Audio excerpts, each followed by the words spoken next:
मेरे साथ बोलिए, हरे कृष्ण हरे कृष्ण। आज इस पवित्र अवसर पर पवित्र मायापुर की भूमि पर मेरे साथ मंच पर उपस्थित पूज्य गौरांग प्रेम स्वामी जी महाराज, अध्यक्ष इस्कॉन नामहट्टा, पूज्य युधिष्ठिर गोविंदा प्रभु, पूज्य भक्ति वेदांत जनार्दन स्वामी जी महाराज, अध्यक्ष गौड़ीय वैष्णव संघ, पूज्य भक्ति वैभव नारायण स्वामी महाराज, सचिव सारस्वत गौड़ीय वैष्णव संघ, मोदी जी की मंत्री परिषद में मेरे साथी श्रीमान भूपेंद्र यादव जी, भारतीय जनता पार्टी के वरिष्ठ नेता और बंगाल विधानसभा में प्रतिपक्ष के नेता श्रीमान शुभेंदु अधिकारी जी, मेरे मित्र और भाजपा के प्रदेश अध्यक्ष, राज्यसभा के संसद सदस्य श्रीमान समीक भट्टाचार्य जी, और आज इस पवित्र अवसर पर देश भर से और पूरे बंगाल से आए हुए सभी भक्तजनों को मेरा हरे कृष्ण।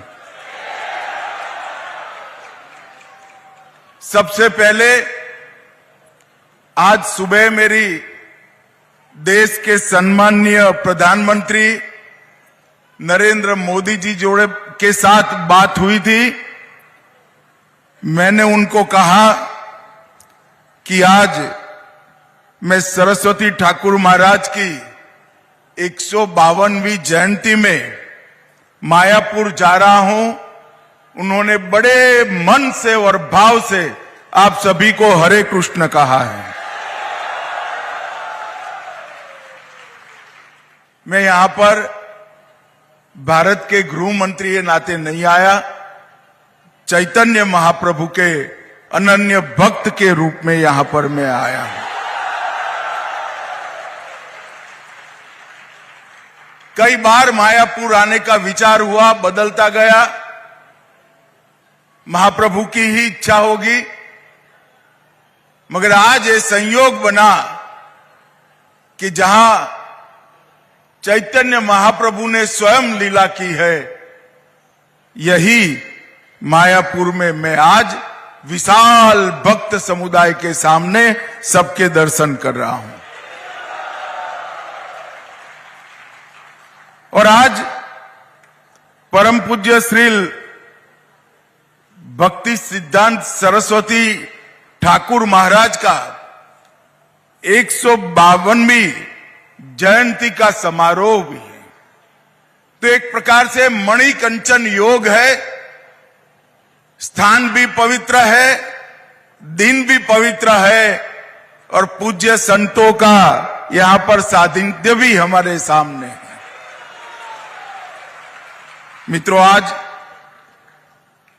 मैं चैतन्य महाप्रभु, प्रभु नित्यानंद, श्री अद्वैत जो महाविष्णु के स्वरूप है, गदाधर और श्रीवास, ये सभी को प्रणाम कर कर मेरी बात की शुरुआत करना चाहता हूं।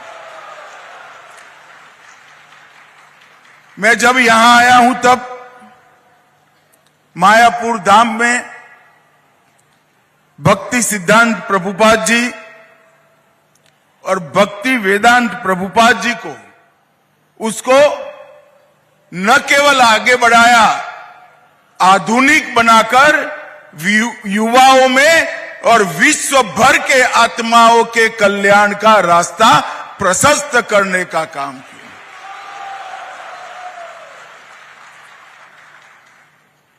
श्री चैतन्य महाप्रभु ने एक ही जीवन काल के अंदर देश और दुनिया के कई अंधकार के अन्य अज्ञान के अंधकार से पीड़ित आत्मा के उद्धार का भक्ति का रास्ता प्रशस्त किया। गुण अवगुण, अच्छा बुरा तो इंसान में बसता है, इंसान में रहता है, मगर जब व्यक्ति अपने अस्तित्व को विलीन कर कर श्री कृष्णमय हो जाता है तो सब अच्छा ही अच्छा हो जाता है। और यही रास्ते पर श्री चैतन्य महाप्रभु ने कीर्तन, नृत्य, भक्ति संगीत और गीता का अगाध संदेश बहुत सरल तरीके से पूरे पूर्वी भारत में उत्तर पूर्व तक, नॉर्थ ईस्ट तक पहुंचाकर कई अज्ञानी जीवन में प्रकाश का उजियारा, भक्ति का दीपक प्रगटाने का काम किया।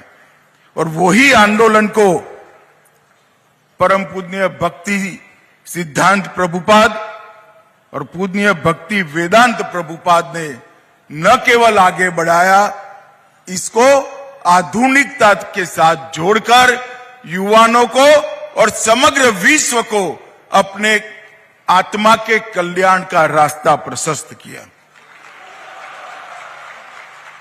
आज बहुत पवित्र दिन है। चैतन्य महाप्रभु के प्रिय सेनापति और गौड़ीय मत के संस्थापक, जिनको हमारे गुजरात में युग आचार्य भी कहते हैं, श्री भक्ति सिद्धांत सरस्वती ठाकुर प्रभुपाद का आज 152वां जयंती है। और आप सभी लोग श्री कृष्ण के, भगवान नरसिंह के और श्री भक्ति सिद्धांत सरस्वती ठाकुर प्रभुपाद के गुणगान करने के लिए यहां आए हैं। मैं भी आज बहुत समय से जो टलता जाता था, वो स्थान का मुझे भी यहां आकर मेरी चेतना को जागरूक करने का मौका मिला है। इसलिए मैं मठ के सभी लोगों का बहुत बहुत धन्यवाद करना चाहता हूं। कोई व्यक्ति अपने एक जीवन में 1 अरब बार श्री कृष्ण जाप का संकल्प ले, वो ही बड़ी बात है। एक कोई व्यक्ति तय करे कि मैं मेरे जीवन में 1 अरब बार प्रभु श्री कृष्ण का जाप करूंगा, ऐसा संकल्प लेना ही बड़ी बात है। मगर अपने जीवन के कालखंड में वो संकल्प पूरा करने का काम श्री भक्ति सिद्धांत सरस्वती ठाकुर जी ने किया। ये दुनिया के लिए एक अनुकरणीय उदाहरण है। एक जीवन में 1 अरब बार श्री कृष्ण का नाम स्मरण, एक बार भक्ति के साथ श्री कृष्ण का नाम स्मरण करने से ही चेतना जागृत होती है, ऊर्जा की प्राप्ति होती है। कई सारे मन के सामने पड़े हुए अज्ञान के अंधकार दूर हो जाते हैं। हम कल्पना कर सकते हैं कि एक व्यक्ति ने एक जीवन में 1 अरब बार श्री कृष्ण का नाम जप किया, वो व्यक्ति ने अपने जीवन को सच अर्थ में श्री कृष्णमय कर दिया। और वही रास्ता उन्होंने गौड़ीय मठ के माध्यम से सबके सामने रखने का काम किया। आज कदाच 100 साल के बाद कोई ये बात को बोलेगा तो दुनिया में इसको मानने के लिए कोई तैयार नहीं होगा कि 1 अरब श्री कृष्ण नाम स्मरण कोई कर सकता है। श्री भक्ति सिद्धांत स्वामी जी ने धर्म को कई प्रकार की मान्यताओं की रूढ़ियों से बाहर निकालने का काम किया। उन्होंने एक सिद्धांत प्रस्तापित किया कि आधुनिकता धर्म की दुश्मन नहीं है, आधुनिकता से ही धर्म आगे बढ़ता है, वो धर्म की साथी है।